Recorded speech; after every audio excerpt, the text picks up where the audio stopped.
പാവങ്ങളോടൊപ്പം പാവങ്ങളുടെ ദുഃഖങ്ങളിൽ പങ്കുചേരുവാനും അവരോടൊപ്പം അവർക്ക് വേണ്ടത് ചെയ്തു കൊടുക്കുവാനും നല്ല മനസ്സോടെ കർത്താവിന്റെ വിളി കേട്ട് പുറപ്പെട്ടവരാണ് ഞങ്ങൾ ഓരോരുത്തരും.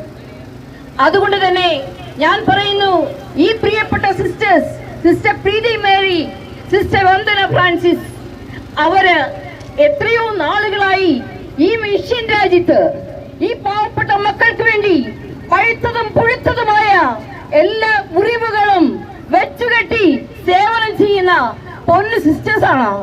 അവർക്ക് നിങ്ങൾ കൊടുത്ത പാരിതോഷികം എന്താണ്? ജയിലറയോ? ഈ ജയിലറ ഞങ്ങൾക്ക് ഭയപ്പാടില്ല. കാരണം ജയിലറേക്കാൾ മോശമായി നിങ്ങൾ ഞങ്ങളോട് പെരുമാറി. ആ ശർമ്മ, ജ്യോതി ശർമ്മ കൂട്ടാളികളും എന്ത് കാട്ടാളത്തരമാണ് കാട്ടിക്കൂട്ടിയത്. ഇത് കണ്ടാൽ ഞങ്ങളുടെ ഓരോരുത്തരെയും ചോരത്തിളക്കുകയാണ്. അതിനേക്കാൾ വളരെ വിഷമമായിട്ട് ഞങ്ങൾക്ക് തോന്നുന്നത്, ഞങ്ങൾ ഇത്രമാത്രം ഈ സേവനം ചെയ്ത് പാവപ്പെട്ട മക്കളോട് ഒത്തുചേർന്ന് നിന്നിട്ട് പോലും ഞങ്ങൾക്ക് തുണ നൽകുവാൻ ആരുമില്ലാതെ പോയല്ലോ.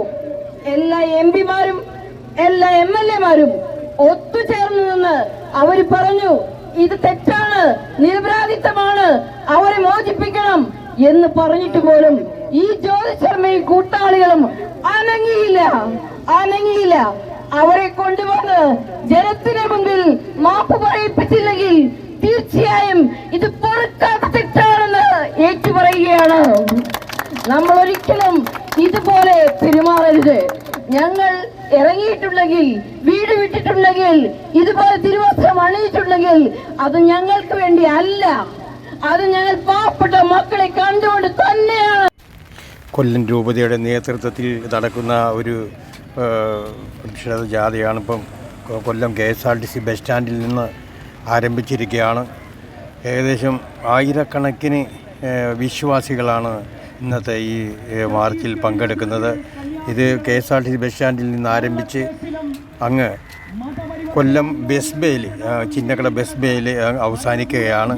എന്തായാലും ഈ പല ഇടവകകളിൽ നിന്നും കൊട്ടിയം, അതുപോലെ കാക്കോട്ടുമൂല, പുല്ലിച്ചിറ, മയ്യനാട്, അതുപോലെ ക്ലാപ്പന, കടവൂർ തുടങ്ങിയ എല്ലാ ജില്ലയിലെ എല്ലാ ദേവാലയങ്ങളിൽ നിന്നും ഇടവകളിൽ നിന്നൊക്കെ ആയിരക്കണക്കിന് വിശ്വാസികളാണ് പ്രിയ പ്രേക്ഷകരെ ഇന്ന് ഈ 2 കന്യാസ്ത്രീകളുടെ വിഷയമായി ബന്ധപ്പെട്ടുകൊണ്ട് ഇപ്പോൾ ജാമ്യം കിട്ടി. പക്ഷേ പൂർണ്ണമായും ആ കേസ് ഇല്ലാതാക്കാൻ നടപടി വേണമെന്ന് ആവശ്യപ്പെട്ടുകൊണ്ട് ഒക്കെയാണ് ഇന്നിവിടെ കൊല്ലം രൂപതയുടെ നേതൃത്വത്തിലുള്ള വലിയ ഒരു സമരജാഥയൊക്കെയാണ് ഇവിടെ ഈ കൊല്ലം ചിന്നക്കടയിലോട്ട് നടന്നു വരുന്നത്. കണ്ടല്ലോ, ഒരുപാട് കന്യാസ്ത്രീകൾ ഉൾപ്പെടെ, അതുപോലെ വൈദികരുൾപ്പെടെയുള്ള വിശ്വാസി സമൂഹമാണ് വന്നിട്ടുള്ളത്. അതുപോലെ ഇടവകാംഗങ്ങൾ ഉൾപ്പെടെയുള്ള സന്യാസിനി വിഭാഗങ്ങൾ ഉൾപ്പെടെ എല്ലാവരും ഇവിടെ വന്നിട്ടുണ്ട്. വല്ലാത്ത ഒരു അനുഭവം തന്നെയാണ്. അവരെല്ലാം പ്ലക്കാർഡ് പിടിച്ചുകൊണ്ടാണ് ഈ മാർച്ചിൽ പങ്കെടുക്കുന്നത്.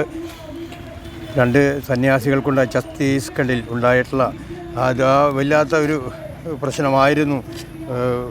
വേണം വേണ്ടാന്ന് വെച്ചിട്ടാണ് അവർ ആദ്യം തുടങ്ങിയത്. പക്ഷേ നിസ്സാരമായൊരു പ്ലാറ്റ്ഫോം ടിക്കറ്റിൽ നിന്ന് തുടങ്ങിയ ഒരു പ്രശ്നം അത് അവിടുത്തെ ഒരു സംഘടന ഏറ്റെടുക്കുകയും ഈ 2 കന്യാസ്ത്രീകളോട് അവരോട് വളരെ വിചാരണയൊക്കെ നടത്തി അവരെ അറസ്റ്റ് ചെയ്യുകയാണ്. ഏകദേശം 9ഓളം ദിവസമാണ് ഇവർ ഈ ജയിലിൽ കിടക്കേണ്ടി വന്നത്. എന്തായാലും വലിയ രീതിയിലുള്ള പ്രതിഷേധങ്ങൾക്കൊടുവിൽ എന്തായാലും പ്രിയ പ്രേക്ഷകരെ ഇന്ന് നമുക്കറിയാമല്ലോ, അവർ ജാമ്യം കിട്ടി. അതിനുശേഷം അവരുടെ കേസുകളൊക്കെ മാറ്റണമെന്ന് ആവശ്യപ്പെട്ടുകൊണ്ടാണ് കൊല്ലം രൂപതയുടെ നേതൃത്വത്തിലുള്ള വലിയ ഒരു പ്രതിഷേധമാണ് ഇപ്പോൾ കൊല്ലം ചിന്നക്കടയിൽ നടക്കുന്നത്.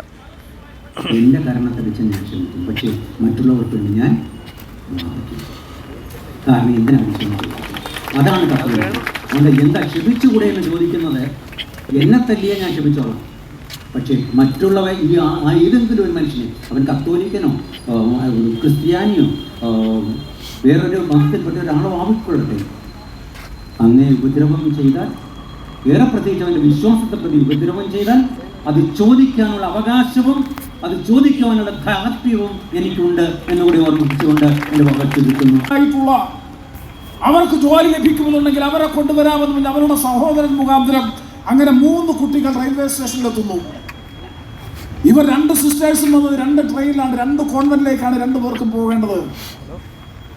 അവിടെ എത്തിച്ചേരുമ്പോൾ അതിൽ ഒരു കുട്ടിക്ക് സാന്ദർഭികവശാൽ റെയിൽവേ പ്രൊട്ടക്ഷൻ ഫോഴ്സിന്റെ പരിശോധനയിൽ ഒരു കുട്ടിയുടെ കൈവശം പ്ലാറ്റ്ഫോം ടിക്കറ്റ് ഇല്ല.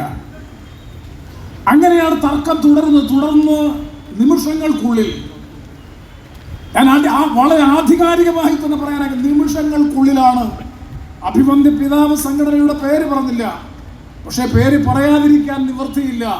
ബജ്രംഗ് ദൾ പ്രവർത്തകർ നിമിഷങ്ങൾക്കുള്ളിൽ ദുർഗ് റെയിൽവേ സ്റ്റേഷനിൽ ഓടിയെത്തുന്നു. ആദ്യം കുറച്ചു പേര് വന്നു, പിന്നീട് ഒരു സ്ത്രീ വന്നു. അവരെ എനിക്കും നിങ്ങൾക്കുമൊക്കെ ഇപ്പൊ നല്ലതുപോലെ അറിയാം. ജ്യോതി ശർമ്മ, ബജ്രംഗ് ദളിന്റെ തീവ്രവാദ സ്വഭാവമുള്ള നേതാവ്. അവർ വന്നതിന് ശേഷം പ്രശ്നമായി ആൾക്കൂട്ട വിചാരണ തുടങ്ങി. ഞാൻ പറയുന്നു, അവിടെ പ്രശ്നം, ഞങ്ങൾ പല ചർച്ചകളിലും ടെലിവിഷൻ ചാനൽ ചർച്ചകളിലും ഞാൻ പറഞ്ഞു, എന്തായിരുന്നു ദുർഗ് റെയിൽവേ സ്റ്റേഷനിലെ പ്രധാനപ്പെട്ട പ്രശ്നം? ഞങ്ങൾ തിരിച്ചൊരു ചോദ്യം ചോദിക്കുന്നു. അവിടെ 2 പേർ, 2 സ്ത്രീകൾ അല്ലെങ്കിൽ മറ്റു 2 പേർ, ഈ 3 പെൺകുട്ടികളെ ജോലിക്ക് കൊണ്ടുപോകാനായി ഈ പറയുന്ന തിരുവസ്ത്രമില്ലാതെയാണ് 2 പേർ വന്നിരുന്നത് എന്നുണ്ടെങ്കിൽ അവിടെ പ്രശ്നമില്ല. അപ്പൊ ദുർഗ് റെയിൽവേ സ്റ്റേഷനിലെ പ്രശ്നം ഈ തിരുവസ്ത്രമണിഞ്ഞ കന്യാസ്ത്രീ സഹോദരിമാരാണ് പ്രശ്നം. നിഷേധിക്കാമോ? എന്നിട്ട് ടെലിവിഷൻ ചർച്ചയിൽ നിങ്ങളുമൊക്കെ കേട്ടതാണ്, ഞാൻ പങ്കെടുത്ത ഒരു ചർച്ചയിൽ പറയുന്നു, ഒരാളെ ഒരു സംസ്ഥാനത്ത് നിന്ന് മറ്റൊരു സംസ്ഥാനത്തേക്ക് ജോലിക്ക് കൊണ്ടുപോകണമെങ്കിൽ അവിടുത്തെ ലേബർ ഡിപ്പാർട്ട്മെന്റിൽ രജിസ്റ്റർ ചെയ്ത് സംസ്ഥാന ഗവൺമെന്റിന്റെ അനുമതി വാങ്ങി കൊണ്ടുപോകുന്ന സ്ഥലത്ത് ലേബർ ഡിപ്പാർട്ട്മെന്റിൽ രജിസ്റ്റർ ചെയ്ത് എല്ലാ ഡോക്യുമെന്റ്സോടും കൂടി മാത്രമേ പോകാൻ കഴിയൂ എന്ന് പറഞ്ഞാൽ ഈ കേരളത്തിൽ ഇപ്പോൾ 25 ലക്ഷത്തോളം അന്യ സംസ്ഥാന തൊഴിലാളികൾ പ്രവൃത്തിയെടുക്കുന്നുണ്ട്. എവിടെയാണ് സർട്ടിഫിക്കറ്റ്? എവിടെയാണ് ഡോക്യുമെന്റ്സ്? ഇവരുടെ കൈവശം മുഴുവൻ ഡോക്യുമെന്റ്സും ഈ 3 പെൺകുട്ടികളും 18 വയസ്സിന് മേൽ പ്രായപൂർത്തിയായ പെൺകുട്ടികൾ. അവർക്ക് രാജ്യത്ത് സഞ്ചാര സ്വാതന്ത്ര്യമില്ലേ? ഒരു സ്ഥലത്ത് നിന്ന് മറ്റൊരു സ്ഥലത്ത് പോകാനുള്ള അവകാശമില്ലേ? അപ്പൊ ഒരു കുട്ടിയുടെ കൈവശം പ്ലാറ്റ്ഫോം ടിക്കറ്റ് ഇല്ല എന്നതിന്റെ പേരിൽ തുടങ്ങി ആ തർക്കമുണ്ടായപ്പോൾ 2 കന്യാസ്ത്രീ സഹോദരിമാർ അവിടെ വരികയും അവരോടൊപ്പം ചേരുകയും ചെയ്തപ്പോ പ്രശ്നം മാറി. ആൾക്കൂട്ട വിചാരണ ദുർഗ് റെയിൽവേ സ്റ്റേഷനിൽ ആരംഭിച്ചു. ആ കുട്ടികളോടൊപ്പം വന്ന ഒരു സഹോദരൻ, ആ പയ്യന്റെ, ആ ചെറുപ്പക്കാരൻ 2 കരണ കുട്ടിക്ക് പഠിച്ചു. ആരെ? ഈ ജ്യോതി ശർമ്മ എന്ന സ്ത്രീ മാരകമായ നിലയിൽ പീഡിപ്പിച്ചു. അവസാനം വലിയ സമ്മർദ്ദത്തിന് വഴങ്ങി റെയിൽവേ പ്രൊട്ടക്ഷൻ ഫോഴ്സ് അല്ല, പിന്നീട് ആൾക്കൂട്ട വിചാരണ നടത്തുന്നത്